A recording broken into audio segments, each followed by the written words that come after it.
మహారాష్ట్రలో operation tiger climax కు చేరింది. కాసేపట్లో 6 యూబీటీ ఎంపీలు శివసేన సిండే పార్టీలో విలీనం కాబోతున్నారు. షిండే శివసేన పార్టీలో విలీనమవుతున్నట్టుగా అధికారికంగా ప్రకటిస్తారు. అంతేకాదు 6 ఎంపీలు విలీనం కావటంపై ఎంపీలు లోక్సభ స్పీకర్ కి లేఖ కూడా ఇచ్చారు. ఈ 6 చేరికతో లోక్సభలో శివసేన ఎంపీల సంఖ్యాబలం 7 నుంచి 13కు చేరుతుంది. ఏక్నాథ్ షిండే నాయకత్వాన్ని 6 ఎంపీలు బలపరిచినట్టుగా శివసేన నేతలు చెప్తున్నారు. తమదే అసలైన శివసేన అని కూడా చెప్తున్నారు. 14 మంది ఉద్ధవ్ వర్గం ఎమ్మెల్యేలు కూడా షిండే వర్గంలో చేరుతారని జోరుగా ప్రచారం కూడా జరుగుతోంది.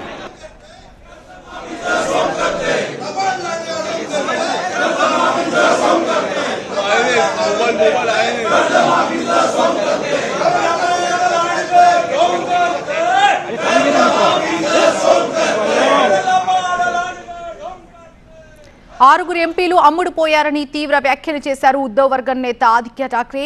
షిండే భవిష్యత్తులో బీజేపీని కూడా చీల్చుతారంటూ సంచలన వ్యాఖ్యలు చేశారు.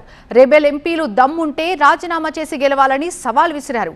దీనిపై న్యాయ పోరాటం చేస్తామని ప్రకటించారు.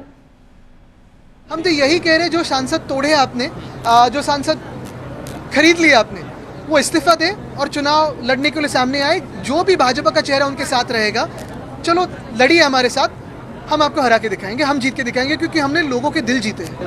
विचारा These are not rebel MPs, these are MPs who had put themselves out in the market to be bought, and they've been bought today. It's unfortunate for them, it's unfortunate for their families and their reputation. That shameless thief wants to become the chief minister. He tries to destabilize the government every time, and he will want to eat the BJP at some time. But the most important thing today is he should focus on his department and his work. Apart from that, he's been focusing on everything.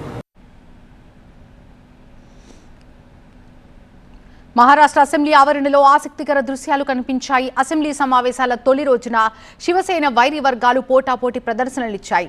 రైతు రుణమాఫీ చేపట్టాలని శివసేన ఉద్ధవ్ వర్గం ఆందోళన చేపట్టింది. ఆదిత్య ఠాక్రే నేతృత్వంలో placards పట్టి ఎమ్మెల్యేలు ధర్నా చేశారు.